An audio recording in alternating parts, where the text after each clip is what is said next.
Hi guys, and welcome to my preview of the final group of the World Cup, Group H.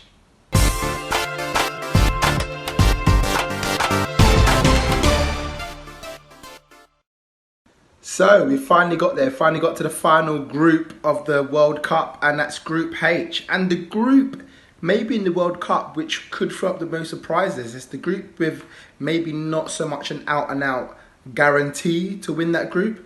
And there could be a few ups and downs as to who makes it through and who drops out.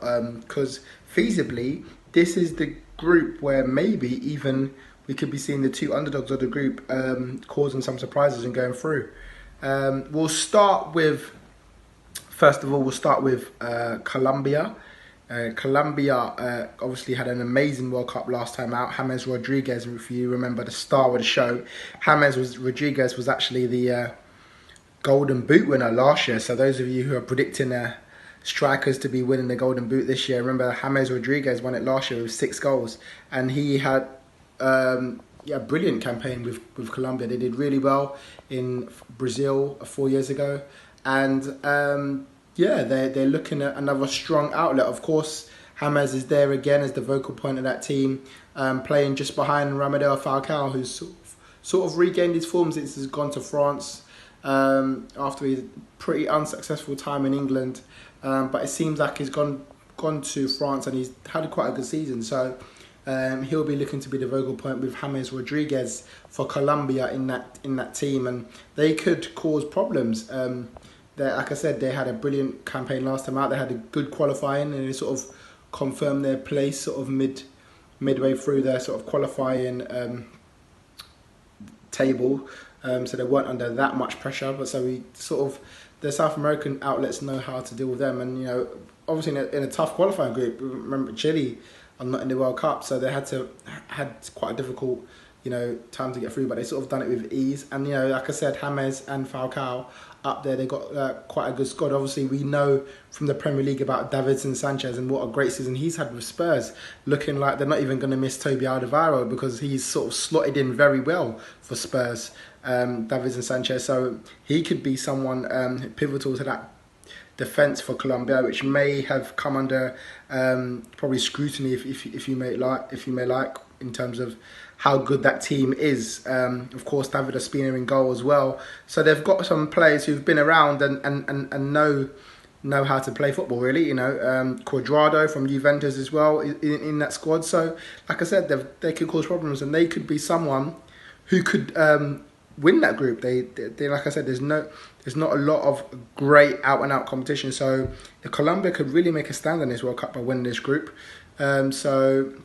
Yeah, that's Colombia. Then I'm going to go on to now Senegal.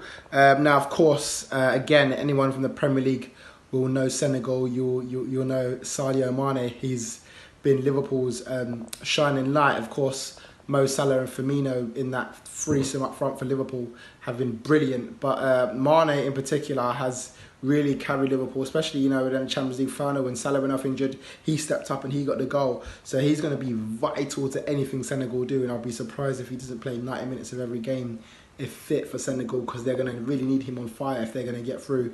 But someone you may not know or you may have heard about in the past year is Koulibaly of Napoli. He's been in talks. A lot of Premier League clubs apparently in talks with him, or have rumoured to be in talks with him.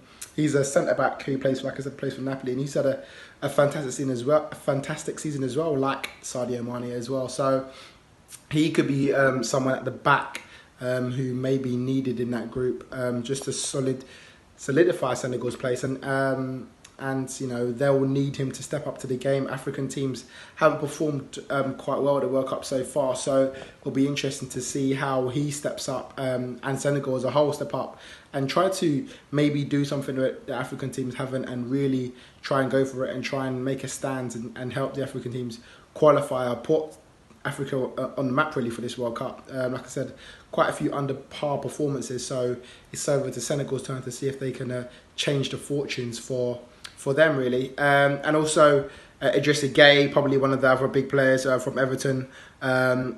He's been a rock in that midfield for Everton this season, so he might be someone that they'll be looking to help them get out of that group as well with the other two. But like I said, Senegal, they can do it. They have to work extremely hard. It's not going to be easy for anyone in this group, but for Senegal in particular, they will probably be coming as outsiders to qualify. Yeah, they'll have to work hard to qualify. But if they're all firing, there's no reason why they can't do it. And now on to Japan. Japan in this group as well, qualifying from the Asia section of the group, probably coming in as on paper the weakest side in this group, I'd probably say. They don't have as many stars as they had before, you could say. Shinji Kagawa, probably their best player in that squad, Japan. And they're a unit, Japan. You know, what we've always known about them in the past is that they come together as a team, like South Korea and a couple of the other Asian teams. They're a good unit. They come, and they may not be names that we know or have heard of in the past, but this is kind of where they make their names known, you know. So like I said, Kagawa's coming in with the experience, coming from Dortmund, of course, formerly of Manchester United. So he's been about and he knows how to perform in the big stage. So he'll need to be put in a big performance. And Honda as well. Honda, he's been around for quite a while now, Honda. And he will be someone that Japan will need to look to in the middle of the park to try and pull the strings for this squad. And of course, someone we know again in the Premier League, Okazaki, who's had quite a good little season again with Leicester. We'll see how that goes for Japan as they push to try and qualify from this group. Last up, we have Poland. Of course, we may know about them more than the others as they're the European nation in this group. Poland, of course, coming with their key striker, Robert Lewandowski. He has one of the best strikers in the world, easily, if not the best. You know, he's got a quote to say he's may even be the best striker in the world with his goal scoring record. Okay, some may say it's in the Bundesliga. And can he do it in other leagues? Well, yeah, I think he can. I think he's that good. He's done it in Champions League as well. So he's done it at a European level. But the problem, I guess, for Poland is that he is by far and out their best player. So they need a whole squad to help them get through this group, which they do have. You know, obviously there's a few players in there that have got experience at this level.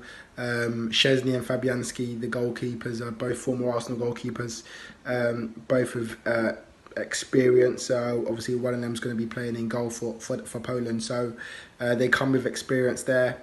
I think Piszczek of Dortmund at right back as well. So they've got a few players who can play and know how to play and play very well.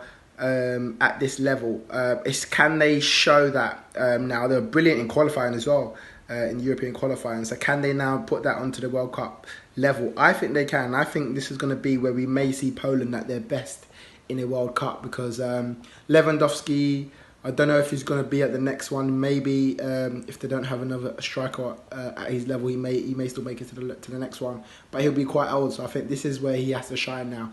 This is where he has to show, is he the best striker in the world? It's time to prove it. We've seen some of the other strikers fail. Some of the other strikers have scored. So it's time for him to push his place for the best striker in the world slot. And I think they'll make it. I'm predicting Poland to win this group, actually. I think he will drag them through. I think he will score the goals, and I think they will do what's necessary to qualify on top.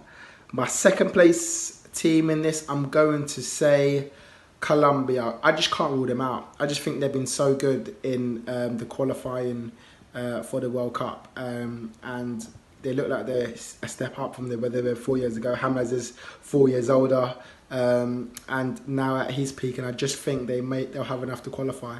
I think Senegal will push them ragged, and I see Japan slipping away from this group. But that's what I'm going for in this final group of the World Cup. Thanks for watching. We'll see you soon.